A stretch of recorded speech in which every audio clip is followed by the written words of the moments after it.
Hello friends, ದಯವಿಟ್ಟು ಕ್ಷಮೆ ಇರಲಿ. ತುಂಬ ದಿನಗಳಿಂದ ವಿಡಿಯೋ ಹಾಕಿಲ್ಲ. ನಾನು ಕೊನೆ ವಿಡಿಯೋದಲ್ಲೆಲ್ಲ ಹೇಳಿದ್ದೆ ರೆಗ್ಯುಲರ್ ಆಗಿ ವಿಡಿಯೋ ಹಾಕ್ತೀನಿ ಅಂತ. ಆದರೆ ಲಾಸ್ಟ್ ವಿಡಿಯೋಗೂ ನಾನು ಈ ವಿಡಿಯೋಗೂ ತುಂಬಾ ಗ್ಯಾಪ್ ಕೊಟ್ಬಿಟ್ಟೆ. ಕಾರಣಾಂತರಗಳಿಂದ ವಿಡಿಯೋ ಹಾಕೋದಕ್ಕೆ ಆಗ್ತಾ ಇರಲಿಲ್ಲ. ಯಾಕಂದರೆ ಲಾಸ್ಟಲ್ಲಿ ನಾನು ಹೇಳಿದ್ದೀನಿ ಅಲ್ವಾ, ಲಾಸ್ಟ್ ವಿಡಿಯೋದಲ್ಲಿ ಕೆಲವೊಂದು ಹೋಮ್ ಪ್ರಾಡಕ್ಟ್ಗಳನ್ನು ಮಾಡಿ ಸೇಲ್ ಮಾಡ್ತೀವಿ ಅಂತ. ಅದರ ಆರ್ಡ್ರ್ಗಳೆಲ್ಲ ತುಂಬ ಜಾಸ್ತಿ ಬರ್ತಾ ಇತ್ತು. ಸೊ ಅದ್ರ ಕಡೆ ಕಾನ್ಸಂಟ್ರೇಟ್ ಮಾಡೋಕ್ಕಾಗಿ ನನಗೆ ವಿಡಿಯೋ ಮಾಡಲಿಕ್ಕೆ ಆಗಲಿಲ್ಲ. ಕ್ಷಮೆ ಇರಲಿ. ಆದರೆ ಮುಂದೆ ಇದೇ ಥರ ಆಗೋದಿಲ್ಲ. ಕಂಟಿನ್ಯೂಸ್ ಆಗಿ ರೆಗ್ಯುಲರ್ ಆಗಿ ವಿಡಿಯೋಗಳು ಬರ್ತಾ ಇರುತ್ತೆ. ನಾನು ನಿಮಗೆ ಹಿಂದೆನೇ ಹೇಳಿದ್ದೀನಿ, ನಮ್ಮ ಮಲೆನಾಡಲ್ಲಿ ಕೆಲವೊಂದಿಷ್ಟು ರಹಸ್ಯಮಯ ವಿಷಯಗಳು ಇದೆ. ಆಮೇಲೆ ಒಂದು ಕುತೂಹಲಕಾರಿ ಘಟನೆಗಳು ನಡೀತಾ ಇರುತ್ತೆ. ಇಲ್ಲಿನ ದೇವರು ಆಚಾರ ವಿಚಾರ ಪದ್ಧತಿಗಳ ಬಗ್ಗೆ ತಿಳಿಸ್ಕೊಡ್ತೀನಿ ಅಂತ ಹೇಳಿ ಖಂಡಿತವಾಗ್ಲೂ ಆ ಪ್ರಯತ್ನನ ನಾನು ಮಾಡ್ತೀನಿ ಕೂಡ. ಇವತ್ತು ಕೂಡ ಅಂಥದ್ದೇ ಒಂದು. ಇಲ್ಲಿ ನನಗೆ ವಿಶೇಷತೆ ಅಂತ ಅನಿಸೋದು ನನ್ನ ಮೂಲ ಮನೆಯಿಂದನೇ ನಾನು ಸ್ಟಾರ್ಟ್ ಮಾಡ್ತೀನಿ. ಬನ್ನಿ ಇದ್ರ ಪರಿಚಯನ ನಾನು ನಿಮಗೆ ಮಾಡಿಕೊಡ್ತಾ, ಹಾಗೆ ಏನು ಇವತ್ತಿನ ವಿಶೇಷ, ಏನಕ್ಕೆ ನಾನು ಈ ವಿಡಿಯೋನ ಮಾಡಿದ್ದೀನಿ, ಇಲ್ಲಿ ಏನು ಬಂದಿತ್ತು, ಕೊನೆಗೆ ಹೇಳಿಕೆ ಏನಾಯಿತು, ಇದೆಲ್ಲದ್ರ ಬಗ್ಗೆ ನಾನು ನಿಮಗೆ ತಿಳಿಸ್ಕೊಡ್ತೀನಿ. ಆದರೆ ಒಂದು ನಿಮ್ಮಲ್ಲಿ ರಿಕ್ವೆಸ್ಟು, ಏನೇ ವಿಷಯ ಇದ್ರೂ ಇದರಲ್ಲಿ ಚರ್ಚೆ ಮತ್ತು ವಾದ ಬೇಡ. ಇದು ಅವರವರ ನಂಬಿಕೆಗೆ ಬಿಟ್ಟಿದ್ದು. ಫಸ್ಟ್ ಆಫ್ ಆಲ್ ಎಲ್ರಿಗೂ ನಮ್ಮ ಆರ್ ಮಲೆನಾಡಿಗೆ ನಿಮ್ಮೆಲ್ರಿಗೂ ಸ್ವಾಗತ ಸುಸ್ವಾಗತ. ಇವತ್ತು ನಮ್ಮ ಮಲೆನಾಡಿನ ಇನ್ನೊಂದು, ಇದು ಮನೆ ದೇವರಲ್ಲ, ಇಲ್ಲಿಗೆ ಆಂಜನೇಯನ ತೇರನ್ನು ಕರೆಸ್ತಾ ಇದ್ದಾರೆ. ನಾವಿವತ್ತು ಹೋಗ್ತಾ ಇರೋದು ನಮ್ಮ ಮೂಲ ಮನೆ. ಈಗ ನಾವಿದ್ದೀವಲ್ಲ, ಆ ಮನೆ ಮಾಡಿದ್ದು 8 ವರ್ಷ 10 ವರ್ಷ ಒಳಗಡೆನೆ ಆಗಿದೆ ಅಷ್ಟೇ. ಬಟ್ ನಾವೆಲ್ಲ ನಮ್ಮ ಅಪ್ಪ ಅವ್ರು ಹುಟ್ಟಿದ್ದು ಮತ್ತು ನಾವು ಹುಟ್ಟಿದ್ದು ಎಲ್ಲನೂ ಈ ಮೂಲ ಮನೆಯಲ್ಲಿ. ಅಲ್ಲಿಗೆ ನಾನಿವತ್ತು ಹೋಗ್ತಾ ಇರೋದು. ಅಲ್ಲಿ ಆಂಜನೇಯನ ತೇರನ್ನು ಕರೆಸ್ತಾ ಇದ್ದಾರೆ. ಸೊ ಆ ತೇರು ಹೇಗಿರುತ್ತೆ ಮತ್ತು ಆ ತೇರು ಏನೆಲ್ಲ ಹೇಳುತ್ತೆ, ಈ ತೇರಿನ ಮಹಿಮೆ ಮತ್ತು ವಿಶೇಷತೆ ಏನು ಅನ್ನೋದು ನನಗೂ ಕೂಡ ಕುತೂಹಲ. ಯಾಕಂದರೆ ಈ ಥರ ಎಲ್ಲ ನಾನು ಯಾವತ್ತೂ ನೋಡಿರಲಿಲ್ಲ. ಬನ್ನಿ ನಿಮ್ಮನ್ನು ಕೂಡ ಅಲ್ಲಿ ಕರ್ಕೊಂಡು ಹೋಗ್ತೀನಿ. ಮತ್ತು ಅಲ್ಲಿನ ಜಾಗದ ವಿಶೇಷತೆ ಬಗ್ಗೆ ನಾನು ನಿಮಗೆ ತಿಳಿಸ್ಕೊಡ್ತೀನಿ. ಸಾಕಷ್ಟು ಸತಿ ನಾನು ಹೇಳಿದ್ದೀನಿ, ಆದ್ರೂ ನಮ್ಮ ಮೂಲ ಮನೆ ಇದೆಯಲ್ಲ, ಅದೊಂಥರ ರಹಸ್ಯ ಅಂತಲೇ ಹೇಳ್ಬೋದು. ಸಾಕಷ್ಟು ರಹಸ್ಯಗಳನ್ನು ತನ್ನಲ್ಲಿ ಇಟ್ಕೊಂಡಿರುವಂತಹ ಈ ಮೂಲ ಮನೆ ಕತೆ ಏನು, ಮತ್ತು ಇವತ್ತಿನ ದೇವ್ರು ಬರುತ್ತೆ ಅಲ್ವಾ, ಅದು ಏನು ಹೇಳುತ್ತೆ, ಏನೆಲ್ಲ ಪರಿಹಾರ ಕೊಡುತ್ತೆ, ಮತ್ತು ಹೇಗಿರುತ್ತೆ ನೋಡೋಣ ಅಂತ ಹೋಗ್ತಾ ಇದ್ದೀನಿ. ನಿಮ್ಮನ್ನು ಕೂಡ ಕರ್ಕೊಂಡು ಹೋಗ್ತಾ ಇದ್ದೀನಿ. ಬನ್ನಿ ಹೋಗೋಣ. ಇದು ನನ್ನ ಅಪ್ಪನ ಮನೆ, ಅಂದರೆ ನನಗೆ ಇದು ತವರ ಮನೆ. ಸೊ ಇಲ್ಲಿ ಮಲೆನಾಡಲ್ಲಿ ಯಾರನ್ನೇ ಒಬ್ಬರನ್ನ ಗುರುತಿಸೋದಾದ್ರೂ ಅವರ ಮನೆತನದ ಹೆಸರು ಹೇಳಿ ನಂತರ ಅವರ ಹೆಸರು ಹೇಳಿ ಐಡೆಂಟಿಫೈ ಮಾಡಲಾಗುತ್ತೆ. ನಮ್ಮ ಈ ಮನೆತನಕ್ಕೆ ಆನಂದೂರು ಅಂತ ಹೇಳಿ ಹೆಸರಿದೆ. ಈ ನಮ್ಮ ಹುಲಿದೇವರ ಬನ ಏನಿದ್ದೀನಿ ಇಲ್ಲಿ ಕೋಳೂರು ಗ್ರಾಮ ಹುಲಿದೇವರ ಬನದಲ್ಲಿ ನಮ್ಮ ಮನೆ ಇರುವಂಥದ್ದು. ಇಲ್ಲಿ ಸುಮಾರು ಆನಂದೂರು ಮನೆತನಕ್ಕೆ ಸಂಬಂಧಪಟ್ಟಂಗೆ ಒಂದು 25 ಮನೆ ಒಳಗಡೆ ಇದೆ ಅಂತ ಅಂದ್ಕೋತೀನಿ. ಆದರೆ ಸುಮಾರು ನಮ್ಮ ಆನಂದೂರು ಮನೆತನಕ್ಕೇ ಸಂಬಂಧಪಟ್ಟಿದ್ದು ಒಂದು 50ರಿಂದ 55 ಮನೆಗಳು ಇವತ್ತು ಇದೆ. ಆದರೆ ಅವರು ಬೇರೆ ಬೇರೆ ಕಡೆ ಇದ್ದಾರೆ. ಕಾರಣ ಏನು ಅಂದರೆ, ಫಸ್ಟು ಇಲ್ಲಿ ಒಂದೇ ಮನೆತನದಲ್ಲಿ ಅಷ್ಟು ಜನ ಸದಸ್ಯರು ಇಲ್ಲೇ ನಮ್ಮ ಹಳೆ ಮನೆಯಲ್ಲಿ ಇದ್ದಿದ್ದು. ಇದು ಮೂಲ ಮನೆ. ನಮಗೆ ಆನಂದೂರು ಮನೆತನಕ್ಕೆ ಈ ಒಂದು ಜಾಗ ಮೂಲ ಮನೆ. ಯಾವಾಗ ಈ ಲಿಂಗನಮಕ್ಕಿ ಡ್ಯಾಮ್ನ ಕಟ್ಟಿಬಿಟ್ಟು ಭೂಮಿನ ಮತ್ತು ತೋಟ ಗದ್ದೆನೆಲ್ಲ ಮುಳುಗಡೆ ಮಾಡಿದ್ರು, ಆವಾಗ ಅವರವ್ರಿಗೆ ಬದುಕಲಿಕ್ಕೆ ಬೇರೆ ಕಡೆಯಿಂದ ಗೌರ್ಮೆಂಟಿಂದ ಬೇರೆ ಬೇರೆ ಜಾಗನೆಲ್ಲ ಕೊಡ್ತಾರೆ.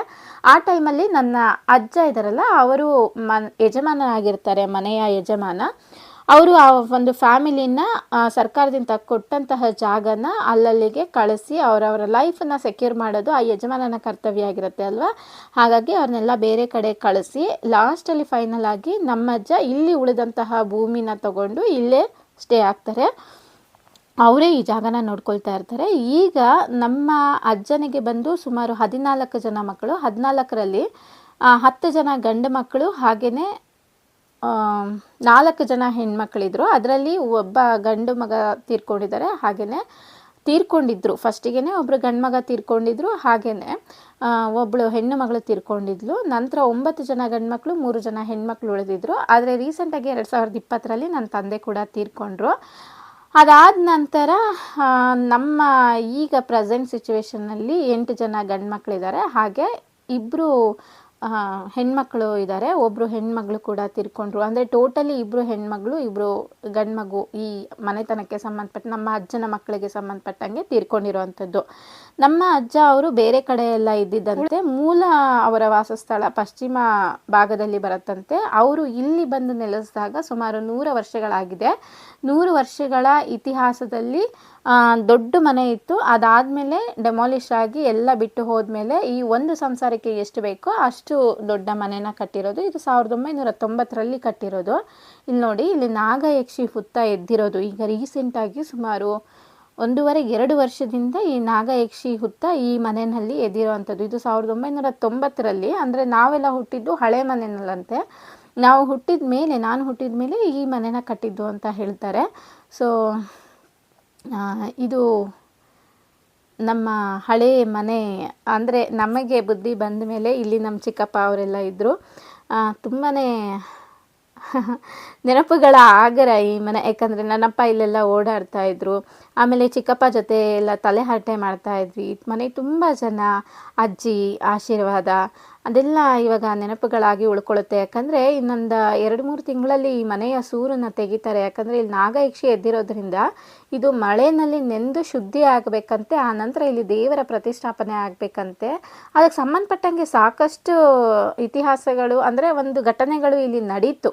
ಯಾವುದನ್ನ ಅಲ್ಲ ಅನ್ಬೇಕು, ಯಾವುದನ್ನ ಹೌದು ಅನ್ಬೇಕು ಗೊತ್ತಾಗಲ್ಲ. ಇಲ್ಲಿ ನೋಡಿ, ಹಳೆ ಕಾಲದ ವಾಸಬಾಕ್ಲಿದು ಎಷ್ಟು ಚೆನ್ನಾಗಿ ಕೆತ್ತನೆ ಮಾಡಿದ್ದಾರೆ ಕೈಯಲ್ಲಿ ಅಂತ ಹೇಳಿ. ಒಂದು ಸೈಡ್ಗೂ ಇನ್ನೊಂದು ಸೈಡ್ಗೂ ವ್ಯತ್ಯಾಸನೇ ಇಲ್ಲ ಅನ್ನೋ ಥರ ಸಣ್ಣದಾಗಿ ಎಷ್ಟು ಚೆನ್ನಾಗಿ ಕಲೆನ ಇಲ್ಲಿ ನಿರೂಪಿಸಿದ್ದಾರೆ ಅನ್ನೋದನ್ನ ನೀವು ನೋಡ್ಬೋದು. ಈ ವಾಸಬಾಕ್ಲು ಮಲೆನಾಡು ಭಾಗದಲ್ಲಿ ತುಂಬ ಫೇಮಸ್ ಆಗಿರುವಂಥದ್ದು. ಯಾಕಂದರೆ ಇಲ್ಲಿ ತುಂಬ ಪ್ರಾಮುಖ್ಯತೆಯನ್ನು ಕೊಡ್ತಾರೆ ಈ ವಾಸಬಾಕ್ಲಿಗೆ.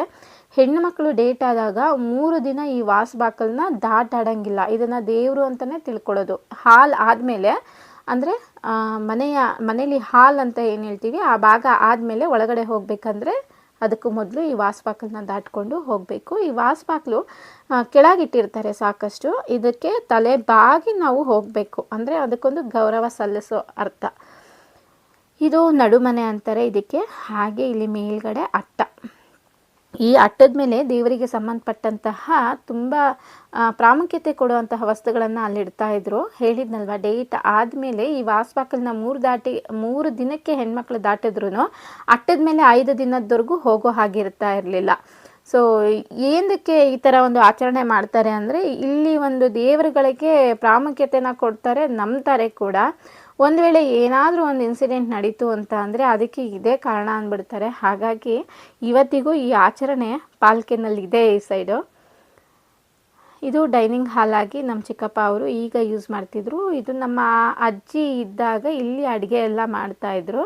ಇಲ್ಲಿ ಅಜ್ಜಿ ಹೋದ್ಮೇಲೆ ಎತ್ತಿಗೆ ಭತ್ತನೆಲ್ಲ ಬೇಯಿಸಿ ಕೊಡ್ತಾಯಿದ್ಲು. ಭತ್ತ, ಹುರುಳಿಕಾಳು ಎಲ್ಲ ಬೇಯಿಸ್ತಾಯಿದ್ರು. ಜೊತೆಗೆ ಕಡ್ಗೋಲ್ನಲ್ಲಿ ಮಜ್ಜಿಗೆ ಕಡಿತಾಯಿದ್ರು, ಬೆಣ್ಣೆ ತೆಗಿತಿದ್ರು, ತುಪ್ಪ ಮಾಡ್ತಾಯಿದ್ರು. ಹಬ್ಬ ನೆನಪುಗಳ ಆಗರ. ಸದ್ಯಕ್ಕೆ ಇದು ಫೈನಲ್ ಆಗಿ ಈ ಮನೆ ಉಳ್ಕೊಳ್ಳೋದು ನನ್ನ ವಿಡಿಯೋದಲ್ಲಿ ಮಾತ್ರ ಅಂತ ನಾನು ಅನ್ಕೊತೀನಿ. ಯಾಕಂದರೆ ಸದ್ಯದಲ್ಲಿ ಎಲ್ಲ ಸೂರೆಲ್ಲ ತೆಗೆದ ಮೇಲೆ ಮತ್ತೆ ಯಾರೂ ವಿಡಿಯೋ ಮಾಡಿರಲಿಕ್ಕಿಲ್ಲ. ಸಂಬಂಧಗಳು ಹೇಗಿರುತ್ತೆ ನೋಡಿ, ಕಾಲ ಕಳೀತಾ ನಾವು ಹಿಂದಿನದಕ್ಕೆ ಬೆಲೆನೇ ಕೊಡಲ್ಲ. ಯಾವುದನ್ನು ತಲೆಯಲ್ಲಿ ನೆನಪಿಟ್ಕೊಳ್ಳೋದೇ ಇಲ್ಲ. ಎಲ್ಲ ಮಾಡ್ರನ್ ಯುಗಕ್ಕೆ ಬದಲಾವಣೆ ಆಗ್ತಾ ಇರುತ್ತೆ. ಯಾವಾಗ ನಮಗೆ ಹಳೆದೆಲ್ಲ ನೆನಪು ಬರುತ್ತೆ ಅಂದರೆ ಇನ್ನೇನು ನಮ್ಮ ಆಯಸ್ಸು ಮುಗಿಯುತ್ತೆ, ನಾವು ಇನ್ನೇನು ನಮ್ಮ ಒಂದು ಭೂಮಿ ಋಣನ ತೀರಿಸ್ಕೊಂಡು ಹೋಗ್ತೀವಿ ಅಂದಾಗ ನಮಗೆ ಹಳೇದೆಲ್ಲ ಮತ್ತೆ ಮೆಲುಕು ಹಾಕೋಕ್ಕೆ ಶುರು ಮಾಡ್ತೀವಿ. ಬಟ್ ನೀವು ಕೇಳ್ಬೋದು, ನಿಮಗೇನು ವಯಸ್ಸಾಯ್ತಾ, ನೀವು ಹಾಗಿದ್ರೆ ಎಲ್ಲ ಹಳೆಯ ನೆನಪುಗಳನ್ನು ಮೆಲುಕು ಹಾಕ್ತಾ ಇದ್ದೀರಾ ಅಂತ. ಹಾಗಲ್ಲ, ಅದು ನನ್ನ ತಂದೆಯ ನೆನಪುಗಳು. ಅದು ಎಷ್ಟೊತ್ತಿಗೂ ನಮ್ಮಲ್ಲೇ ಇರುತ್ತೆ. ಈ ಮನೆಯಲ್ಲಿ ಈಗ ನಾವು ಕಟ್ಟಿರ್ತಕ್ಕಂತಹ ಮನೆಯಲ್ಲಿ ನಮ್ಮ ತಂದೆ ಜೊತೆ ಕಳೆದಿರೋದಕ್ಕಿಂತ ಈ ಮನೆಯಲ್ಲಿ ನಾವು ಕಳೆದಿದ್ದು ಜಾಸ್ತಿ. ಒಂಥರ ಹಳ್ಳಿ ವಾತಾವರಣ, ಅಪ್ಪನ ಪ್ರೀತಿ ಬೆರ್ತಿದ್ದಂತಹ ಸಂದರ್ಭ ಅದು. ಇದು ನೋಡಿ, ಇವಾಗ ಆ ಲಾಕಿಂಗ್ ಸಿಸ್ಟಮ್ ಇದು. ಆವಾಗ ಇದೇ ಥರನೇ ಲಾಕ್ ಮಾಡ್ತಾ ಇದ್ದಿದ್ದು. 2 ಸೈಡಲ್ಲಿ ಹಾಕಿಬಿಟ್ರೆ ಭದ್ರವಾಗಿ ಲಾಕ್ ಆಗ್ತಾಯಿತ್ತು. ಇವಾಗೆಲ್ಲ ಟೆಕ್ನಾಲಜಿ, ಮೊಬೈಲ್ನಲ್ಲಿ ಕುತ್ಕೊಂಡು ಒಂದು ಬಟನ್ ಪ್ರೆಸ್ ಮಾಡಿಬಿಟ್ರೆ ಆಟೋಮೆಟಿಕ್ಕಾಗಿ ಎಲ್ಲ ಲಾಕ್ ಆಗಿಬಿಡುತ್ತೆ. ಸೊ ಈ ಥರ ಒಂದು ಲಾಕಿಂಗ್ ಸಿಸ್ಟಮಲ್ಲೇ ಆವಾಗ ದಿನ ಕಳೀತಾ ಇದ್ದಿತ್ತಂಥದ್ದು. ನೋಡಿದ್ರಿ ಅಲ್ಲ ಮುಂದೆಗಡೆ ನಾಗಯಕ್ಷಿ ಹೇಗೆ ಎದ್ದಿದೆ ಅಂತ. ಹಿಂದೆ ಪೊಸಿಷನಲ್ಲಿ ಕೂಡ ಅದೇ ಥರ ಎದ್ದಿದೆ ನೋಡಿ. ಇದೇ ಒಂದು ಕಾರಣಕ್ಕೆ ಈ ಮನೆನ ಇವಾಗ ಬಿಡ್ತಾ ಇರೋದು. ಇಲ್ಲಾಂದರೆ ಸದ್ಯದಲ್ಲಿ ಈ ಮನೆ ಹಾಗೆಲ್ಲ ಬಿಡ್ತಾ ಇರಲಿಲ್ಲ. ಈ ಒಂದು ಜಾಗ ಇದೆ ಅಲ್ಲ, ಇಲ್ಲಿ ಅವಾಗೆಲ್ಲ ನಾವು ಹೆಣ್ಮಕ್ಳು ಯಾರಾದರೂ ಡೇಟ್ ಆಗಿದ್ದರೆ 3 ದಿನದವರೆಗೂ ಈ ಒಂದು ರೂಮ್ನಲ್ಲಿ ಬಚ್ಚಿ ಮನೆಗೆ ಬೆಂಕಿ ಹೊಟ್ಕೊಂಡು, ಬೆಂಕಿ ಕಾಸ್ಕೊಂಡು ಇಲ್ಲೇ ಕಾಲ ಕಳೀತಾ ಇದ್ದಿದ್ದು. 3 ದಿನಗಳ ನಂತರ ಅವರು ಯೂಸ್ ಮಾಡಿರ್ತಕ್ಕಂತಹ ಬಟ್ಟೆಗಳನ್ನೆಲ್ಲ ತೊಳೆದ್ಬಿಟ್ಟು ಆಮೇಲೆ ಒಳಗಡೆ ಬರಬೇಕಾಗ್ತಿತ್ತು. ಇದು ನೋಡಿ, ಇದೇ ಮನೆ, ನೆನಪಿನ ಅಂಗಳ. ಇಲ್ಲಿ ಹಿರಿಯರು ಹಾಕಿರ್ತಕ್ಕಂತಹ ತೆಂಗಿನ ಮರ ಎಲ್ಲ ಇದೆ, ನಮ್ಮ ಅಜ್ಜನ ಕಾಲದ್ದು. ಅವರೇ ಹೋದ್ರೂ ಆ ಮರಗಳು ಇನ್ನೂ ಇದೆ ನೋಡಿ. ಆದರೆ ಕೋತಿಗಳ ಕಾಟ ತುಂಬ ಆಗಿರೋದ್ರಿಂದ ಎಳ್ನೀರನ್ನೆಲ್ಲ ಇವಾಗ ಕಿತ್ತಿ ಬಿಸಾಕ್ತಾ ಇರೋದ್ರಿಂದ ಕಾಯಿ ಕೂಡ ತಿನ್ನೋದು ಕಷ್ಟ ಆಗ್ತಾ ಇದೆ. ಅಂತಹ ಪರಿಸ್ಥಿತಿ ಮಲೆನಾಡು ಭಾಗದಲ್ಲಿ. ನಾನು ಇಲ್ಲಿ ವಿಡಿಯೋ ಮಾಡೋಣ ಅಂತ ಬಂದೆ. ಇಲ್ಲೆಲ್ಲ ವಿಡಿಯೋ ಮಾಡ್ತಾ ನಾನು ಎಕ್ಸ್ಪ್ಲೈನ್ ಮಾಡೋ ಅಷ್ಟೊತ್ತರಲ್ಲಿ ಅಲ್ಲಿ ಮನೆಗೆ ದೇವರು ಬಂದುಬಿಟ್ಟಿತ್ತು. ಅಂದರೆ ಆಂಜನೇಯನ ತೇರು ಬಂದು ಅಲ್ಲಿಂದ ಮನೆ ಹತ್ರ ಇಳಿದಿದ್ದು, ಅಲ್ಲಿ ಇಳಿತಿದ್ದಂಗೆ ಸೀದಾ ದೇವಸ್ಥಾನದ ನಂತರ ಬಂದುಬಿಡ್ತಂತೆ. ಹಾಗಾಗಿ ನಾವು ಕೂಡ ದೇವಸ್ಥಾನಕ್ಕೆ ಮತ್ತೆ ಓಡಿ ಬಂದ್ವಿ. ಇಲ್ಲಿನ ಜಾಗದ ಬಗ್ಗೆ ಹೇಳಬೇಕು ಅಂದರೆ ನಿಜವಾಗ್ಲೂ ಒಂದು ವಿಡಿಯೋದಲ್ಲಿ ನಾನು ಹೇಳಲಿಕ್ಕಾಗಲ್ಲ, ಸುಮಾರು ವಿಷಯಗಳಿದೆ. ಸದ್ಯಕ್ಕೆ ಇಷ್ಟು ಸಾಕು. ಮುಂದೆ ಹೋಗ್ತಾ ಇನ್ನೇನಾದರೂ ಫಂಕ್ಷನ್ ಮಾಡಬೇಕಂದ್ರೆ ಆವಾಗ ಬಿಟ್ಟಿರ್ತಕ್ಕಂತಹ ಇನ್ನೂ ವಿಷಯಗಳನ್ನು ಕವರ್ ಮಾಡ್ತೀನಿ. ಇಲ್ಲಿ ಪೂಜೆಗೆ ಅಂತ ಹನುಮಂತನ ತೇರು ಇಲ್ಲಿ ಬಂತಂತೆ. ಸೊ ಗೊತ್ತಿರಲಿಲ್ಲ ತೇರು ಬಂದಮೇಲೆ ಹಣ್ಕಾಯಿ ಮಾಡಬೇಕು ಅಂತ, ಯಾಕಂದರೆ ಇವರು ಕೂಡ ಮೊದಲನೇ ಸತಿ ಕರೆಸಿರೋದ್ರಿಂದ ಆ ತೇರಿನ ಆಚರಣೆಗಳ ಬಗ್ಗೆ ಗೊತ್ತಿರಲಿಲ್ಲ. ಹಾಗಾಗಿ ಇವರು ಹಣ್ಕಾಯಿ ಮಾಡೋದು ಲೇಟ್ ಆಯಿತು ಅಂತ ಹೇಳಿಬಿಟ್ಟು ಆಂಜನೇಯನ ತೇರಿಗೆ ಸಿಟ್ಟು ಬಂದು ಅದು ಇಲ್ಲಿರೋ ಗಂಟೆನೆಲ್ಲ ಬಾರಿಸ್ತಾ ಇತ್ತು. ಅದಾದಮೇಲೆ ಹಣ್ಕಾಯಿ ಬಂತು. ಹಣ್ಕಾಯಿಗೆ ಪೂಜೆ ಎಲ್ಲ ಮಾಡಿ ಆಂಜನೇಯನಿಗೂ ಪೂಜೆ ಮಾಡಿದರು. ಇಲ್ಲಿ ಬಂದು ಅದು ಪ್ರದಕ್ಷಿಣೆ ಹಾಕಿ ನಂತರ ಇಲ್ಲೇ ಪಕ್ಕದಲ್ಲಿರ್ತಕ್ಕಂತಹ ನಾಗಬನಕ್ಕೂ ಪ್ರದಕ್ಷಿಣೆನ ಹಾಕಿ, ನಾಗಬನ ಅಲ್ಲ ನಾಗಗುಡಿಗೆ ಪ್ರದಕ್ಷಿಣೆಯನ್ನು ಹಾಕಿ, ಹಾಗೆ ಚೌಡಮ್ಮನ ಹತ್ರ ಹೋಗಿ ಅಲ್ಲಿ ಕೂಡ ಆಶೀರ್ವಾದ ತಗೊಂಡು ಆಮೇಲೆ ಬೇರೆ ದೇವಸ್ಥಾನಕ್ಕೆ ಹೋಗುತ್ತೆ. ಆನಂತರ ಒಂದಿಷ್ಟು ಹೇಳಿಕೆಗಳಾಗತ್ತೆ. ಏನು ಹೇಳ್ತಾರೆ ಅಂತ ಕೇಳ್ಕೊಳ್ಳಿ. ಇದು ಏನಕ್ಕೆ ಕರೆಸಿದ್ರು, ಏನಂತ ಘಟನೆ ನಡೆದಿತ್ತು ಇಲ್ಲಿ ಅನ್ನೋದನ್ನು ನಾನು ನಿಮಗೆ ಮುಂದೆ ಹೇಳ್ತೀನಿ.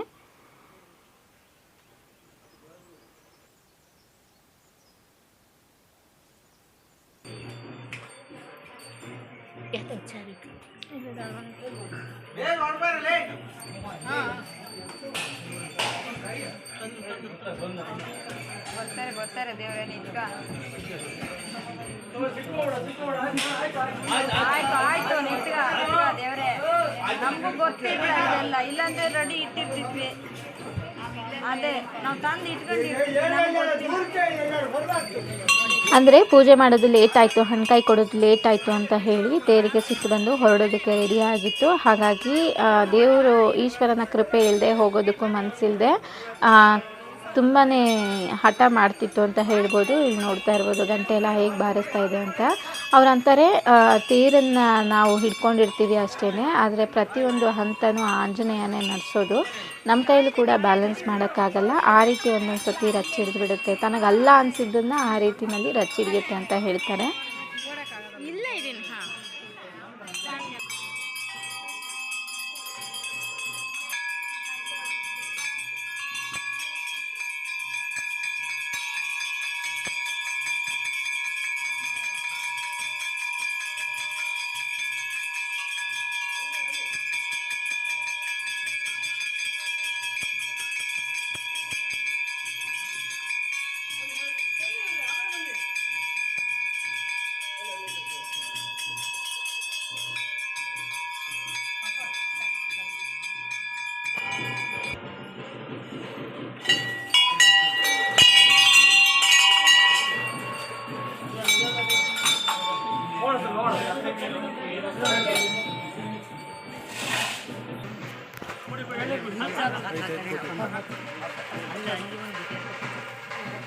ಅಲ್ಲಿಂದ ನಾಗಗುಡಿಗೆ ಬಂದು ಅಲ್ಲಿ ಕೂಡ ಒಂದು ಪ್ರದಕ್ಷಿಣೆಯನ್ನು ಹಾಕಿ ಆನಂತರ ಚೌಡಮ್ಮನ ಹತ್ರ ಹೋಗಿ ಈಗ ನಾಗರ ಹತ್ರ ಹೋಗುತ್ತೆ.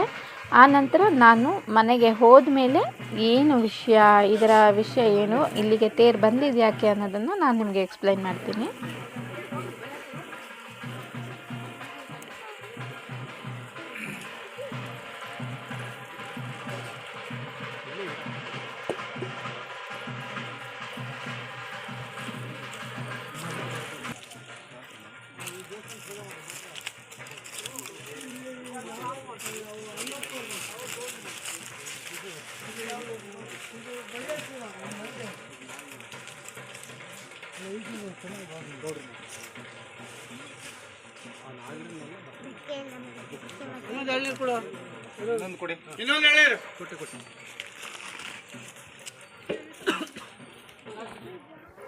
ಭೈರ ದೇವಸ್ಥಾನದ ಪಕ್ಕದಲ್ಲಿ ಒಂದು ನಾಗಗುಡಿ ಇತ್ತು. ಅಲ್ಲಿ ಅವ್ರು ಏನು ಹೇಳಿದ್ರು ಅಂದರೆ ನೀವು ಗುಡಿ ಕಟ್ಟಿದ್ದೀರ ಅಲ್ವಾ, ಅದು ಕೆಳಗಾಯಿತು. ಇಷ್ಟು ಕೆಳಗಿರಬಾರ್ದು, ಒಂದು 5 ಸ್ಟೆಪ್ಸ್ ಅಷ್ಟು ಏರಿಸ್ಬಿಟ್ಟು ಕಟ್ಟಬೇಕು. ಅದ್ರ ಜೊತೆಗೆ ನಾವು ಈಗ ಪ್ರತಿಷ್ಠಾಪನೆ ಮಾಡಿರೋ ಅಂಥದ್ದು ಏಕನಾಗ ಆಗಿತ್ತು. ಒಂದೇ ನಾಗ ಇರುವಂತಹ ಮೂರ್ತಿ ಆಗಿತ್ತು. ಅದನ್ನು ಮಾಡಬಾರ್ದಂತೆ. 2 ನಾಗ ಇರುತ್ತೆ ಅಲ್ವಾ, ಆ ಥರ ನಾಗನ ಮಾಡಬೇಕಿತ್ತಂತೆ. ಸೊ ನಿಮ್ಮ ಮನೇಲಿ ಬರ್ತಕ್ಕಂತಹ ಕಷ್ಟಗಳಿಗೆ ಮೂಲ ಕಾರಣ ಇದೇನೆ. ನೀವು ಏಕನಾಗನ ಪ್ರತಿಷ್ಠಾಪನೆ ಮಾಡಬೇಡಿ, 2 ನಾಗನ ಪ್ರತಿಷ್ಠಾಪನೆ ಮಾಡಬೇಕು. ಒಂದೇ ಕಲ್ಲಲ್ಲಿ 2 ನಾಗ ಬರುತ್ತಲ್ವ ಹಾಗೆ. ಆಮೇಲೆ ಆ ಮೇಲ್ಗಡೆ ನಾಗ ದೇವರಿಗೆ ಏನು ಮೇಲ್ಗಡೆ ಸೂರು ಮಾಡಿದ್ದೀವಿ ಅದನ್ನು ಮಾಡಬಾರ್ದಂತೆ.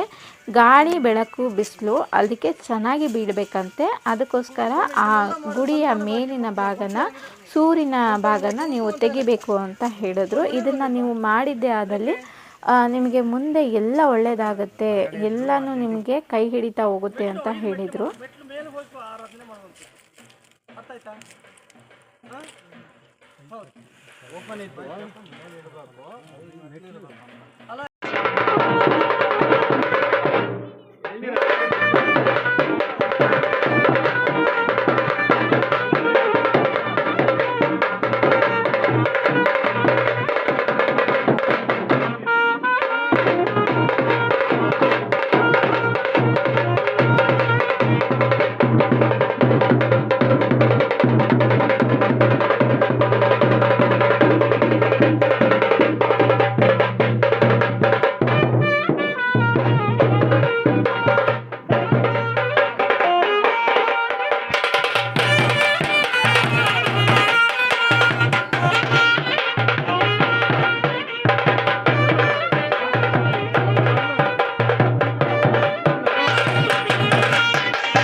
ಅಂದರೆ ಅಡಿಕೆ ಹಿಂಗಾರ ಬರುತ್ತೆ ಅಲ್ವಾ, ಅದನ್ನು ಅವರು ಮೈಗೆ ಹಾಕ್ಕೊಂಡು ದೇವ್ರನ್ನ ಆಹ್ವಾನ ಮಾಡ್ಕೊತಾ ಇರೋದಂತೆ.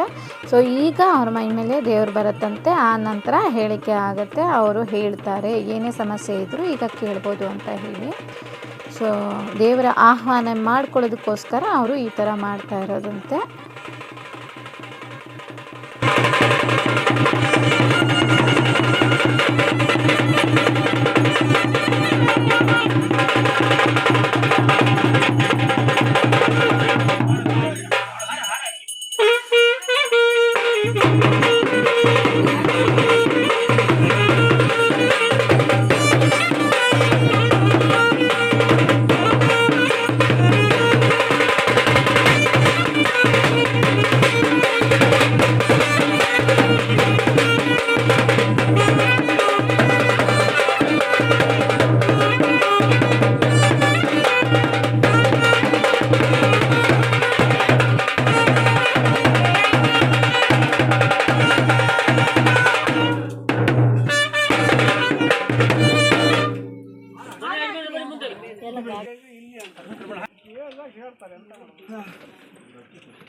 ಕಟ್ಬಿಟ್ರಿ ಇಲ್ಲ ಆಯ್ತು ಗೃಹ ತೆಗಿತೀಯಾ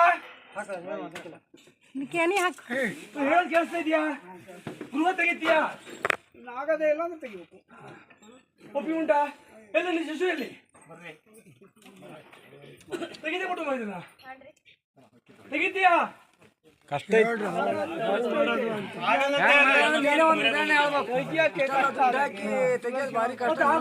ಕುಟುಂಬ ಇರ್ತಕ್ಕಂಥದ್ದು ಪಶ್ಚಿಮ ಭಾಗದಲ್ಲಿ ಅರ್ಥ ಆಗ್ತಿದ್ಯಾ ತದನಂತರ ಬಾಧೆಯಲ್ಲಿ ನೀನು ಯೋಚನೆ ಮಾಡಿ ನನ್ನನ್ನು ಕರ್ಸ್ಕೊಂಡಿದ್ಯಲ್ವಾ ನೀವು ಉತ್ತಮ ಮಾಡ್ಕೊಡ್ತೀನಿ ಯೋಚನೆ ಮಾಡ್ಬೇಡ ಫಲ ಕೊಡು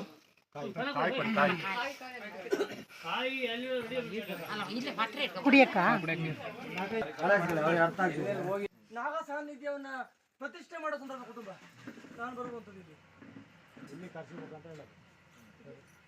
ಮಾಡಿ ತಪ್ಪು ಸಾಕು ಅಲ್ವಾ ಸಾಕು ಬೇಗ ಸಾಕಲ್ಲ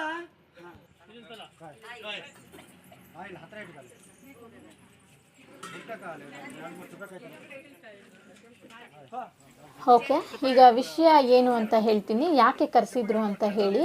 ಈಗ ನಾನು ತೋರಿಸ್ದೆ ಅಲ್ಲ ಫಸ್ಟಲ್ಲಿ ನಮ್ಮ ಮೂಲ ಮನೆ ಕಟ್ಟಿದ್ದು, ಅಪ್ಪ ಎಲ್ಲ ಇಲ್ಲೇ ಇದ್ದರು, ನಾವು ಕೂಡ ಇಲ್ಲೇ ಇದ್ದಿದ್ದು ಅಂತ ಹೇಳಿಬಿಟ್ಟು. ಆ ಮನೆಯಲ್ಲಿ ನಾವೆಲ್ಲ ಒಟ್ಟಿಗಿರೋ ತನಕ ಎಲ್ಲನೂ ಚೆನ್ನಾಗೇ ಇತ್ತು. ಆ ಥರ ಯಾವುದೇ ರೀತಿ ಸಮಸ್ಯೆಗಳು ಇರಲಿಲ್ಲ. ಸಣ್ಣ ಪುಟ್ಟ ಸಮಸ್ಯೆ ಅಂದಮೇಲೆ ಜೀವನದಲ್ಲಿ ಬಂದೇ ಬರುತ್ತೆ, ಅದನ್ನು ಅಲ್ಲ ಅಂತ ಹೇಳೋದಕ್ಕಾಗಲ್ಲ. ಯಾಕಂದರೆ ಜೀವನ ಯಾವತ್ತೂ ಒಂದೇ ಥರ ಸಾಗಲ್ಲ. ಒಂದು ಕಷ್ಟದಲ್ಲಿದ್ದರೆ ಕಷ್ಟದಲ್ಲೇ ಇರಲ್ಲ, ಸುಖದಲ್ಲಿದ್ದರೆ ಸುಖದಲ್ಲೇ ಇರಲ್ಲ. ಆಮೇಲೆ ನಾವು ಕಾರಣಾಂತರಗಳಿಂದ ಬೇರೆ ಬೇರೆ ಆದ್ವಿ. ಅಂದರೆ ನಮ್ಮ ಒಂದು ಸಮಾಜ ಬೆಳೀತಾ ನಮಗೂ ಕೂಡ ಫ್ರೀಡಮ್ ಬೇಕು ಅನ್ನಿಸ್ತು. ಹಾಗಾಗಿ ಒಂದೊಂದೇ ಕುಟುಂಬಗಳು, ಅಂದರೆ ಒಟ್ಟು 3 ಫ್ಯಾಮಿಲಿ ಒಂದೇ ಮನೆಯಲ್ಲಿ ಒಟ್ಟಿಗಿದ್ದಿದ್ದು. ಆಮೇಲೆ ಒಂದೊಂದೇ ಫ್ಯಾಮಿಲಿಗಳು ಸಪ್ರೇಟಾಗಿ ಅವರವರು ಬೇರೆ ಕಡೆ ಆಸ್ತಿ ಮಾಡಿಕೊಂಡು ಮನೆ ಕಟ್ಕೊಂಡ್ರು. ಅದಾದ ನಂತರ ಫೈನಲ್ ಆಗಿ ನಮ್ಮ ಆನಂದೂರು ಮನೆತನಕ್ಕೆ ಈಗ ಯಜಮಾನ ಅಂತ ಯಾರು ಇದ್ದರು ಅವ್ರು ಮಾತ್ರ ಅವ್ರದ್ದೊಂದು ಫ್ಯಾಮಿಲಿಯಲ್ಲಿತ್ತು. ನಮ್ಮ ತಂದೆ 2020ರಲ್ಲಿ ತೀರ್ಕೊಂಡ್ರು. ಅವರು ತೀರ್ಕೊಂಡು ಸುಮಾರು 2 ವರ್ಷಗಳ ಆದ ನಂತರ ಅದೇ ಮನೆಯಲ್ಲಿ ಒಂದು ಹುತ್ತ ಎದ್ದೇಳೋದಕ್ಕೆ ಶುರು ಮಾಡಿತು. ಅದು ಅಲ್ಲಿರ್ತಕ್ಕಂತಹ ಫ್ಯಾಮಿಲಿಗೆ ಎಷ್ಟೆಲ್ಲ ತೊಂದರೆ ಆಯಿತು ಅದರಿಂದ ಅಂತ ಅಂದರೆ, ಆ ಹುತ್ತ ಹೇಳ್ಬೇಕಂದ್ರೆ ನಮ್ಮ ಚಿಕ್ಕಮ್ಮ ಏನು ಮಾಡ್ತಾಯಿದ್ರು, ಅದು ಸುಮ್ಮನೆ ಒಳ್ಳೆ ಹುತ್ತ ಹೇಳ್ತಾ ಇರೋದು ಅಂತ ಹೇಳಿ ಎಲ್ಲ ಕಿತ್ತಾಕ ಕೇಳಿದ್ರು ಅಂತ ಹೇಳಿ ಕಿತ್ತಾಕಿದ್ರು. ಕಿತ್ತಾಕ್ತಾ ಕ್ರಮೇಣ ಏನಾಯಿತು ಅಂದರೆ, ಅವರು ಕೀಳ್ತಾ ಇರ್ತಕ್ಕಂತಹ ಕೈ ಶಕ್ತಿ ಕಳ್ಕೊಂಡು ಆ ಕೈಯಲ್ಲಿ ಅವರಿಗೆ ಏನು ಮಾಡೋದಕ್ಕಾಗ್ತಾ ಇರಲಿಲ್ಲ. ರಾತ್ರಿ ಆಗಿದ ತಕ್ಷಣ ನೋವು ಜಾಸ್ತಿ ಆಗೋದು, ಈ ಥರ ಎಲ್ಲ ಸಮಸ್ಯೆ ಆಗಿ ತುಂಬ ಟ್ರೀಟ್ಮೆಂಟ್ ಎಲ್ಲ ಮಾಡಿಸ್ಕೊಂಡ್ರು. ಆಯುರ್ವೇದಿಕ್ ಟ್ರೀಟ್ಮೆಂಟ್ ಮಾಡಿಸಿದ್ರು, ಅಲೋಪತಿ ಮಾಡಿಸಿದ್ರು, ಏನು ಮಾಡಿದ್ರೂ ಅದು ವಾಸಿ ಆಗಲಿಲ್ಲ ಅವರಿಗೆ. ಕೊನೆಯದಾಗಿ ಈ ಥರ ದೇವರಿಗೆ ಹೋಗಿ ಕೇಳಿಸಿದಾಗ ಹೇಳಿದ್ರಂತೆ, ನೀವು ಹುತ್ತ ಕೀಳ್ತಾ ಇದ್ರೆ ಪರಿಣಾಮ ಹಿಂಗಾಗ್ತಾ ಇರೋದು ಅಂತ ಹೇಳಿ. ಆಮೇಲೆ ಅವರು ಹುತ್ತ ಕೀಳೋದನ್ನು ನಿಲ್ಲಿಸಿ ದೇವರುಗಳಿಗೆ ಹರಕೆ ಎಲ್ಲ ಮಾಡ್ಕೊಂಡು ಆದಮೇಲೆ ಆ ಕೈ ನೋವು ಕ್ರಮೇಣ ಅವ್ರಿಗೆ ಕಡಿಮೆ ಆಗ್ತಾ ಬಂತು. ಕೊನೆಗೆ ಆ ಮನೆಯಲ್ಲಿ ನಾಗಯಕ್ಷಿ ಇದ್ದಿದೆ, ನೀವು ಆ ಮನೆ ಬಿಟ್ಕೊಡ್ಬೇಕು ಅಂತ ಹೇಳಿದ ಮೇಲೂ ಅವರು ಆ ಮನೆಯಲ್ಲಿ ಸುಮಾರು ದಿನ ಇದ್ದರು. ಕೊನೆಗೇನಾಯಿತು, ತುಂಬ ಟೈಮ್ ತೊಗೊಂಡ ಮೇಲೂ ಅವ್ರು ಅಲ್ಲೇ ಇದ್ರಲ್ವ, ಫೈನಲಿ ಅವ್ರಿಗೆ 8 ಮೇಲೆ 8 ವಿಚಿತ್ರವಾದಂತಹ ಒಂದು ಘಟನೆಗಳು ನಡೀತಾನೆ ಬಂತು. 15 ದಿನ ಗ್ಯಾಪಲ್ಲಿ ತುಂಬಾ ಪ್ರಾಬ್ಲಮ್ಗಳನ್ನು ಫೇಸ್ ಮಾಡಿಬಿಟ್ರು. ಆಮೇಲೆ ಈ ಬರೋದೇ ಇಲ್ಲ, ನೀವು ಈ ಮನೆ ಇಮಿಡಿಯೇಟಾಗಿ ಬಿಡಬೇಕು ಅಂತ ಹೇಳಿದಾಗ ಇಲ್ಲೇ ಮೇಲ್ಗಡೆ ಈ ಮನೆನ ಕಟ್ಟಿ ಇಲ್ಲಿ ಬಂದರು. ಇವ್ರು ಏನು ಮನೆ ಕಟ್ಟಿದ್ದಾರೆ ಈ ಜಾಗದಲ್ಲಿ, ಆವಾಗ ನಾವು ಅಪ್ಪ ಎಲ್ಲ ಇದ್ವಲ್ವ, ಸೇಮ್ ಇದೇ ಅಳತೆನಲ್ಲಿ ಆವಾಗ ನಮ್ಮದು ಕೋಳಿ ಫಾರಮ್ ಇತ್ತು. ಫಾರಮ್ ಕೋಳಿನ ನಾವು ಬಾಯ್ಲರ್ ಕೋಳಿನ ನಾವು ಸಾಕ್ತಾ ಇದ್ವಿ. ಅಪ್ಪ ಕೋಳಿ ಫಾರಮ್ ನಡೆಸ್ತಾ ಇದ್ರು. ನಮ್ಮ ಅಪ್ಪ ಫೈನಲಿ ಫಿಸಿಕಲಿ ಹ್ಯಾಂಡಿಕ್ಯಾಪ್ಟ್ ಆಗಿದ್ರು, ಅವ್ರಿಗೆ 2 ಕಾಲು ಇರಲಿಲ್ಲ. ಅವ್ರದ್ದು ಉದ್ಯೋಗ ಬಂದು ಅವರು ಕೋಳಿ ಫಾರ್ಮ್ ಮಾಡ್ತಾಯಿದ್ರು. ಈ ಜಾಗದಲ್ಲಿ ಆವಾಗ ಕೋಳಿ ಫಾರಮ್ ಇತ್ತು. ಆವಾಗ ನಾವು 2 ಪೋರ್ಷನ್ ಕಟ್ಟಿದ್ವಿ. ಒಂದು ಮನೆ ಏನಾಗಿತ್ತು ಅಂದರೆ, ನಾಗಯಕ್ಷಿ ನಡೆ ಬಂತು ಅಂತ ಹೇಳ್ಬಿಟ್ಟು ಕ್ರಮೇಣ ಕೋಳಿಗಳೆಲ್ಲ ಎಷ್ಟೇ ಟ್ರೀಟ್ಮೆಂಟ್ ಮಾಡಿದ್ರು ಗ್ರೋತ್ ಆಗ್ತಾ ಇರಲಿಲ್ಲ, ಸತ್ತೋಗ್ತಾ ಇತ್ತು. ಒಂದು ಪೋರ್ಷನ್ನ ಬಿಟ್ಟುಬಿಟ್ಟು ಇನ್ನೊಂದು ಹಿಂದಿನ ಪೋರ್ಷನ್ನಲ್ಲಿ ಕೋಳಿ ಫಾರಮ್ನ ಚೆನ್ನಾಗಿ ನಡೆಸ್ತಾ ಇದ್ವಿ, ತುಂಬಾ ಅನುಕೂಲ ಇತ್ತು. ಆಮೇಲೆ ಅಲ್ಲಿ ಬೇರೆ ಕಡೆ ಮನೆ ಕಟ್ಟಿದ ಮೇಲೆ ಇಲ್ಲಿ ನಾವು ಶೆಡ್ಡೆಲ್ಲ ಕಿತ್ತಾಕ್ಬಿಟ್ಟು ಅಲ್ಲಿಗೆ ನಾವು ಹೋದ್ವಿ. ಅದೇ ಜಾಗದಲ್ಲಿ ಇವರು ಮನೆನ ಕಟ್ಕೊಂಡ್ರು. ಕಟ್ಟಿದ ಮೇಲೆ ಏನಾಯಿತು ಅಂದರೆ, ಈ ಮನೆಯಲ್ಲೂ ಮುಂದಿನ ಜಾಗದಲ್ಲಿ, ಅಂದರೆ ಮುಂದೆ ಫಸ್ಟ್ ಪೋರ್ಷನ್ ಇದೆ ಅಲ್ವಾ, ಅಲ್ಲಿ ಯಾವಾಗಲೇ ಹಿಂದಿನ ಸ್ವಲ್ಪ ಹಿಂದೆ ಮಾರ್ಕ್ ಮಾಡ್ತು ನೋಡಿ ದೇವರು, ಅಷ್ಟು ಪೋರ್ಷನ್ನು ಬರಲ್ಲ ಮನೆ, ಇದು ಕಿತ್ತಾಕಬೇಕು ಅಂತ ಹೇಳಿ ಬಂತು. ಅಂದರೆ ಹಳೆ ಮನೆಯೂ ಈಗ ಹೋಗೋ ಹಾಗಿಲ್ಲ, ಹೊಸ ಮನೆ ಕೂಡ ಬರಲ್ಲ ಅಂತ ಹೇಳ್ತಿದ್ದಾರೆ. ಯಾಕಂದರೆ ಅವರು ಹಳೆ ಮನೆ ಬಿಟ್ಟು ಹೊಸ ಮನೆ ಗೃಹಪ್ರವೇಶ ಮಾಡಿ 1 ವರ್ಷ ಆಯಿತು. ಅವರು ಇಲ್ಲಿಗೆ ಬಂದಮೇಲೂ ಅವ್ರ ಸಮಸ್ಯೆ ಕಡಿಮೆ ಆಗಲಿಲ್ಲ. ಅದಕ್ಕಿಂತ ತುಂಬ ಸಮಸ್ಯೆಗಳು ಇಲ್ಲಿಗೆ ಬಂದಮೇಲೆ ಕೂಡ ಅವರಿಗೆ ಕಂಟಿನ್ಯೂ ಆಯಿತು. ಸೊ ಅದು ಅವರಿಗೆ ಜೀರ್ಣಿಸ್ಕೊಳ್ಳೋಕ್ಕೆ ಆಗದೇ ಇರುವಂತಹ ಪೆಟ್ಟು ಕೊಡ್ತಾ ಇರೋದು. ಯಾಕಂದರೆ ಇಲ್ಲಿ ಇನ್ಕಮ್ ಇಲ್ಲ ಅಂತ ಏನಿಲ್ಲ, ವರ್ಷಕ್ಕೆ ಅವರಿಗೆ 4 ರಿಂದ 5 ಲಕ್ಷ ರೂಪಾಯಿ ಇನ್ಕಮ್ಮು ಈ ಜಾಗದಲ್ಲಿ ಇದೆ. ಅಷ್ಟಿದ್ರೂ ಕೂಡ ಅವರಿಗೆ ಬರ್ತಕ್ಕಂತಹ ಕಷ್ಟನ ನಿಭಾಯಿಸೋದಕ್ಕೆ ಸಾಧ್ಯ ಆಗ್ತಾ ಇಲ್ಲ. ಮೆಡಿಸಿನ್ ಎಲ್ಲ ಮಾಡಿದರು, ಟ್ರೀಟ್ಮೆಂಟ್ ತೊಗೊಂಡ್ರು, ಡಾಕ್ಟರ್ಸ್ ಹತ್ರ ಹೋದರು, ಅಲೋಪತಿ ಆಯಿತು, ಆಯುರ್ವೇದಿಕ್ ಆಯಿತು. ಅದೆಲ್ಲ ಆದಮೇಲೂ ಇನ್ನೇನು ಮಾಡೋಕ್ಕಾಗಲ್ಲ ಅಂತ ಆದಮೇಲೆ ಸಮಸ್ಯೆ ಏನು ಅಂತ ಹೇಳಿ ದೇವರಲ್ಲಿ ಮೊರೆ ಹೋದರು. ಸುಮಾರು ದೇವರುಗಳನ್ನು ಈಗ ಮೊರೆ ಹೋಗಿ ಎಲ್ಲ ಕರೆಸಿದ್ದಾರೆ. ಬಟ್ ಅದು ಯಾವುದು ಬಗೆಹರಿಲಿಲ್ಲ. ಈಗ ಫೈನಲ್ ಆಗಿ ಆಂಜನೇಯನ ತೇರನ್ನು ಕರೆಸಿ ಇಲ್ಲಿ ಕೊನೆಗೆ ಸಮಸ್ಯೆಗಳನ್ನು ಹೇಳಿಕೊಂಡು ಅದಕ್ಕೆ ಪರಿಹಾರನ ತಗೊಂಡಿದ್ದಾರೆ. ಅದು ಎಷ್ಟು ಮಟ್ಟಿಗೆ ಫಲ ಕೊಡುತ್ತೆ ಅನ್ನೋದನ್ನು ಕಾದು ನೋಡಬೇಕು ಅಷ್ಟೇ. ಏನೇ ಇದ್ದರೂ ಒಂದನ್ನು ಹೇಳ್ತೀನಿ, ಮನುಷ್ಯ ಹುಟ್ಟಿದಾಗಿಂದ ಸಾಯೋದ್ರೊಳಗಡೆ ಅವನು ಏನೆಲ್ಲ ಪಾಪಕರ್ಮ ಪುಣ್ಯ ಕರ್ಮಗಳನ್ನು ಮಾಡ್ತಾನೆ ಅದ್ರ ಫಲಾನುಫಲಗಳನ್ನು ಅವನು ಅನುಭವಿಸಲೇಬೇಕು. ಕಾರಣ ನಾನು ಹೀಗೆ ಹೇಳ್ತಾ ಇರೋದಕ್ಕೆ ಕಾರಣ ಏನು ಅಂತ ಹೇಳಲಿಕ್ಕಾಗೋದಿಲ್ಲ. ಒಟ್ಟಿನಲ್ಲಿ ಇವಾಗ ನಾನು ಹೇಳ್ತಾ ಇದ್ದೀನಿ ಅಂತ ಅಂದರೆ ನನ್ನ ಪಾಪಕರ್ಮಗಳ ಪುಣ್ಯದ ಫಲನ ನಾನು ತಿನ್ನಲೇಬೇಕು. ಅದು ಮೊದಲೆಲ್ಲ ಇತ್ತು, ನಾವು ಮಾಡಿರೋ ಪಾಪಕರ್ಮಗಳು ನಮ್ಮ ಮಕ್ಕಳ ಕಾಲಕ್ಕೆ ಅಂತ. ಇವಾಗ ಹಾಗಿಲ್ಲ. ನಾವು ಮಾಡುವಂತಹ ತಪ್ಪು ಕರ್ಮಗಳು ನಮಗೆ ಇರುತ್ತೆ. ಅದು ನಾವು ಸಾಯೋದ್ರೊಳಗಡೆ ಅದನ್ನು ತೀರಿಸಿ ಅನುಭವಿಸಿ ಹೋಗ್ತೀವಿ. ಸೊ ಹಾಗಾಗಿ ದಯವಿಟ್ಟು ಯಾರು ಏನೇ ಇನ್ನೊಬ್ಬರಿಗೆ ಕೆಟ್ಟದ್ದು ಬಯಸಬೇಕಂದ್ರೆ ಆಲೋಚನೆನ ಮಾಡಬೇಕು. ಯಾಕಂದರೆ ಕೆಟ್ಟದ್ದು ಇನ್ನೊಬ್ಬರಿಗೆ ನಾವು ಬಯಸ್ತಾ ಇದ್ದೀವಿ ಅಂದಾಗ ಈಗ ಬಯಸಬೇಕಂದ್ರೆ ಚೆನ್ನಾಗೇ ಇರುತ್ತೆ. ಆದರೆ ಕ್ರಮೇಣ ಮುಂದೆ ಒಂದು ದಿನ ಅದು ನಮಗೆ ರಿವರ್ಸ್ ಹೊಡೆದಾಗ ನಾವು ಕೇಳ್ತೀವಿ, ದೇವರಲ್ಲಿ ಕೇಳ್ತೀವಿ ಅಥವಾ ಮತ್ತೊಬ್ಬರಲ್ಲಿ ಹೇಳ್ತೀವಿ, ನಾನು ಯಾರಿಗೆ ಏನು ಕರ್ಮ ಮಾಡಿದೆ ಅಂತ ನನಗೆ ಈ ಕರ್ಮ ಅಂತ. ಆದರೆ 1 ನಿಮಿಷ ಕೂತು ಆಲೋಚನೆ ಮಾಡಬೇಕು. ಅದನ್ನು ನಮ್ಮ ಮನಸ್ಸಲ್ಲಿ ನಾವು ಕೇಳ್ಕೊಬೇಕು. ಯಾಕಂದರೆ ನಾವು ಮಾಡಿರೋಂತಹ ತಪ್ಪುಗಳನ್ನು ಬೇರೆಯವ್ರ ಹತ್ರ ಹೇಳ್ಕೊಳ್ಳೋದಕ್ಕೆ ಸಾಧ್ಯ ಇರಲ್ಲ ಅಲ್ವಾ. ಆದರೆ 1 ನಿಮಿಷ ನಾವು ಕೂತ್ಕೊಂಡು ಯೋಚನೆ ಮಾಡಬೇಕು, ನಾನು ಏನಂತ ತಪ್ಪು ಮಾಡಿದ್ದೀನಿ, ನನ್ನ ಮನಸ್ಸಿಗೆ ನನಗದು ಗೊತ್ತಾಗ್ತಿದೆಯಾ ಅಂತ ಆಲೋಚನೆ ಮಾಡಿದಾಗ ಅದರ ಕರ್ಮ ಫಲಾನುಫಲ ಅದನ್ನು ಈಗ ಅನುಭವಿಸ್ತಾ ಇರೋದೇ ಅಂತ ಆಗಿರುತ್ತೆ. ಹಾಗಾಗಿ ಇದ್ದಷ್ಟು ದಿನ ಚೆನ್ನಾಗಿರೋಣ. ಮತ್ತೊಬ್ಬರು ಆಸೆಗಳು, ಕನಸುಗಳು, ಭಾವನೆಗಳ ಜೊತೆ ಯಾರೂ ಆಟ ಆಡಬಾರ್ದು. ನಾವು ಚೆನ್ನಾಗಿರೋಣ, ಮತ್ತೊಬ್ರಿಗೂ ಚೆನ್ನಾಗಿರೋದಕ್ಕೆ ಬಿಡೋಣ. ಒಂದು ವೇಳೆ ನಮಗೆ ಇನ್ನೊಬ್ಬರಿಗೆ ಒಳ್ಳೇದು ಮಾಡೋಕ್ಕಾಗಿಲ್ಲ ಅಂತ ಅಂದ್ರೂ ಪರವಾಗಿಲ್ಲ, ತೊಂದರೆ ಕೊಡೋದಕ್ಕೆ ಮಾತ್ರ ಹೋಗಬಾರ್ದು. ಕೊನೆಗೆ ಇದೆಲ್ಲ ಆಯಿತು. ಇದೆಲ್ಲ ಆದಮೇಲೆ ಇಲ್ಲಿ ಹಳೆ ಮನೆಗೆ ದೇವರು ಬರಬೇಕು ಅಂತ ಆಯಿತು. ಹಳೆ ಮನೆಗೆ ಇಲ್ಲಿ ಬಂದು ಇಲ್ಲಿ ಹುತ್ತಾ ಇದ್ದಿತ್ತಲ್ವ, ಸೊ ಅದನ್ನು ಕೂಡ ವೀಕ್ಷಣೆ ಆಗ್ತಾಯಿತ್ತು. ಏನು ಮಾಡಬೇಕು ಮುಂದೆ, ಈ ಮನೇನ ಏನು ಮಾಡಬೇಕು ಅನ್ನೋದ್ರ ಬಗ್ಗೆ ಪ್ರಶ್ನೆ ಇತ್ತು. ಯಾಕಂದರೆ ನಮ್ಮ ಅಪ್ಪ ತೀರ್ಕೊಂಡ್ಮೇಲೆ ಈಗ 8 ಜನ ಗಂಡು ಮಕ್ಕಳಿದ್ದಾರೆ ಅಲ್ವಾ. ಈ ಮನೆ ಕೆಲವೊಂದು ನಾಟ, ಬೆಲೆ ಬಾಳುವಂಥ ನಾಟ ಇದೆ, ಆಮೇಲೆ ವಾಸಬಾಗ್ಲಿದೆ, ಎಲ್ಲ ಇದೆ. ಮರ ಬಿಟ್ಟು ಮತ್ತಿನ್ನೇನು ಇಲ್ಲ ಇದರಲ್ಲಿ. ಇದನ್ನೆಲ್ಲ ಯಾರಿಗೆ ಕೊಡಬೇಕು, ಏನು ಮಾಡಬೇಕು ಮುಂದೆ, ಇದನ್ನು ಕಿತ್ತು ನಾವು ಶುದ್ಧಿ ಮಾಡೋದಕ್ಕೆ ಬಿಡಬೇಕಾ, ಇಲ್ಲ ದೇವ್ರ ಪ್ರತಿಷ್ಠಾಪನೆ ಮಾಡಬೇಕಾ ಅನ್ನೋದನ್ನು ಇಲ್ಲಿ ಹೇಳಿಕೆ ಆಗ್ತಾಯಿತ್ತು. ಸೊ ಅದ್ರ ಪ್ರಕಾರವಾಗಿ ಮಾತನಾಡ್ತಾ ಇತ್ತು. 8 ಜನ ಗಂಡು ಮಕ್ಕಳೇನೋ ಇದ್ದಾರೆ, ಆದರೆ ನಮ್ಮ ಅಪ್ಪ ಈ ಮನೆತನಕ್ಕೆ ಮೊದಲನೇವರಾಗಿದ್ದರು. ಆದರೆ 9 ಜನ ಗಂಡು ಮಕ್ಕಳು ಈಗ ಕುಟುಂಬ ಇರುವಂಥದ್ದು. 9 ಜನ ಗಂಡು ಮಕ್ಕಳು ಕುಟುಂಬ ಇರೋಕ್ಕಂಥದ್ದು. ಆದರೆ 8 ಜನ ಗಂಡು ಮಕ್ಕಳಿದ್ದಾರೆ. ಒಬ್ಬರು ಫ್ಯಾಮಿಲಿ ಮಾತ್ರ ಇದೆ, ನನ್ನ ಅಮ್ಮ ಇದ್ದಾರೆ ಬಿಟ್ಟರೆ ನನ್ನ ತಂದೆ ಇಲ್ಲ. ಸೊ ನ್ಯಾಯವಾಗಿ ಸಲ್ಲಬೇಕು ಅಂತ ಅಂದರೆ ನಮ್ಮ ಅಪ್ಪಂಗೆ ಒಂದು ಒಳ್ಳೆ ಗೌರವ ಸ್ಥಾನ ಸಿಗಬೇಕಿತ್ತು. ಕಾರಣ ಯಾಕೆ ಹೇಳ್ತಾ ಇದ್ದೀನಿ ಅಂತ ಅಂದರೆ, ನಮ್ಮ ಅಪ್ಪ ಈ ಮನೆಗೆ ದೊಡ್ಡವರಾಗಿದ್ದರೂ ಕೂಡ ಅವರು ಫಿಸಿಕಲಿ ಹ್ಯಾಂಡಿಕ್ಯಾಪ್ಟ್ ಆಗಿದ್ದರು. ಆದ್ರೂ ಛಲ ಬಿಡದ ಒಂದು ಸಾಹಸಿ ಅಂತಲೇ ಹೇಳ್ಬೋದು. ಅವರು ತಮ್ಮ 60ನೇ ವಯಸ್ಸಿನಲ್ಲಿ ತಮ್ಮ ಪಿತ್ರಾರ್ಜಿತ ಆಸ್ತಿನೆಲ್ಲ ಬಿಟ್ಟು ಸ್ವಂತವಾಗಿ ಹೋಗಿ ಆಸ್ತಿ ಮಾಡಿ ತನ್ನ ಹೆಸರನ್ನು ಗಳಿಸಿದಂತಹ ವ್ಯಕ್ತಿ. ಅವರಿಗೆ ಹ್ಯಾಟ್ಸ್ ಆಫ್ ಅಂತಲೇ ಹೇಳಬೇಕು. ಅಂಥ ತಂದೆಗೆ ಮಗಳಾಗಿ ಹುಟ್ಟಿರೋದು ನನ್ನ ಒಂದು ಪೂರ್ವಜನ್ಮದ ಪುಣ್ಯ ಅಂತಲೇ ಹೇಳೋಣ. ಹಾಗಾಗಿ ನಾನು RR ಮಲ್ನಾಡ್ ಅಂತ ಇಟ್ಟಿರೋದು. RR ಮಲ್ನಾಡ್ ಅಂದರೆ ರೇಖಾ ರಾಮಕೃಷ್ಣ ಮಲ್ನಾಡ್ ಅಂತ. ಮದುವೆ ಆಗಿದ್ರೂ ಕೂಡ ನಾನು ಇವತ್ತಿಗೂ ನನ್ನ ಹೆಸರಿನ ಮುಂದೆ ನನ್ನ ತಂದೆ ಹೆಸರನ್ನೇ ನಾನು ಸೇರಿಸ್ಕೊತೀನಿ. ಕಾರಣ ನನ್ನ ತಂದೆನೇ ನನಗೆ ಸ್ಫೂರ್ತಿ, ಕೀರ್ತಿ. ಹಾಗೆ ನಾನು ಇವತ್ತು ಬದುಕಲಿಕ್ಕೆ ಅಥವಾ ಏನೇ ಒಂದು ಸಾಹಸನ ಮಾಡಲಿಕ್ಕೆ ನನ್ನ ತಂದೆನೇ ಸ್ಫೂರ್ತಿ. ಅದು ನಾನು ಜೀವ ಇರೋವರೆಗೂ ಮರೆಯೋದಿಲ್ಲ. ಸೊ ಗ್ರೇಟ್ ಫಾದರ್ ಅಂತಲೇ ಹೇಳ್ತೀನಿ. ಸೊ ಇದೆಲ್ಲ ಆಯಿತು.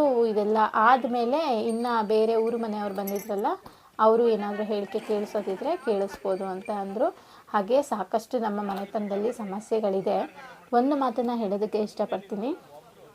ನಮ್ಮ ಮನೆ ಅಂದರೆ ನನ್ನ ಅಜ್ಜನಿಗೆ ತುಂಬ ಜನ ಮಕ್ಕಳಿದ್ದಿದ್ದೆ ಸಮಸ್ಯೆ ಏನೋ ಅನ್ನೋಷ್ಟು ಸ್ವಲ್ಪ ಬೇಜಾರಾಯಿತು. ಯಾಕಂದರೆ ಕುಟುಂಬ ಚಿಕ್ಕದಾಗಿದ್ದಷ್ಟು ಅವರಲ್ಲಿ ಬಾಂಧವ್ಯ, ಪ್ರೀತಿ, ವಿಶ್ವಾಸ ಅನ್ನೋದು ತುಂಬಾ ಚೆನ್ನಾಗಿರುತ್ತೆ. ಆದರೆ ಕುಟುಂಬ ಬೆಳೀತಾ ಹೋದಂಗಲೂ, ದೊಡ್ಡದಾಗ್ತಾ ಹೋದಂಗಲೂ ಒಬ್ಬರಿಂದ ಒಬ್ಬರಿಗೆ ಒಡನಾಟ ಅನ್ನೋದಿರಲ್ಲ, ಸಂಪರ್ಕ ಅನ್ನೋದಿರಲ್ಲ, ಮಾತುಕತೆ ಇರೋದಿಲ್ಲ. ನಾನು ಅನ್ನೋ ಈಗೋಯಿಸಮು ಬೆಳೆದ್ಬಿಡುತ್ತೆ. ಅದು ಎಲ್ಲಿ ಬೆಳೆಯುತ್ತೆ ಅಲ್ಲಿ ಯಾವ ಕುಟುಂಬ, ಯಾವ ಮನಸ್ಸುಗಳು ಚೆನ್ನಾಗಿರೋದಿಲ್ಲ. ಅಂಥ ಅರ್ಥವಿಲ್ಲದೆ ಇರೋ ಉದ್ದ ಸಂಬಂಧನ ಮಾಡ್ಕೊಳ್ಳೋದಕ್ಕಿಂತ ಸಣ್ಣದಾಗಿ, ಚಿಕ್ಕದಾಗಿ, ಚೊಕ್ಕವಾಗಿ ಕಷ್ಟ ಕಾಲಕ್ಕೆ ನಿಲ್ಲೋ ಅಂತಹ ಸುಂದರವಾದ ಸಂಸಾರ ಅಥವಾ ಜೀವನ, ಒಂದು ಕುಟುಂಬ ಎಷ್ಟು ಸೊಗಸಾಗಿರುತ್ತೆ ಅಲ್ವಾ? ಕೆಲವೊಂದು ಫೀಲಿಂಗ್ಸ್ಗಳನ್ನು ಹೇಳೋಕ್ಕಾಗಲ್ಲ, ಅದೆಲ್ಲ ಬಿಡಿ. ಈಗ ಫೈನಲಿ ಎಲ್ಲರಿಗೂ ಒಂದು ಹೇಳಿಕೆನ ಕೊಟ್ಟ ಆದಮೇಲೆ ನಂತರ ಇಲ್ಲಿಂದ ಹೊರಡಬೇಕು ಅಂತ ಆಯಿತು. ತೇರು ಇಲ್ಲಿಂದ ಹೊರಡುತ್ತೆ. ಸೊ ಅದನ್ನು ಕೂಡ ಫೈನಲ್ ಆಗಿ ನೋಡ್ಕೊಳ್ಳಿ. ಅಂದರೆ ಒಂದು ಒಳ್ಳೆಯ ಅನುಭವ, ಒಂದು ಒಳ್ಳೆ ಎಕ್ಸ್ಪೀರಿಯನ್ಸ್ ಕೂಡ ಆಯಿತು. ನನಗಂತೂ ತುಂಬಾ ಖುಷಿ ಆಯಿತು.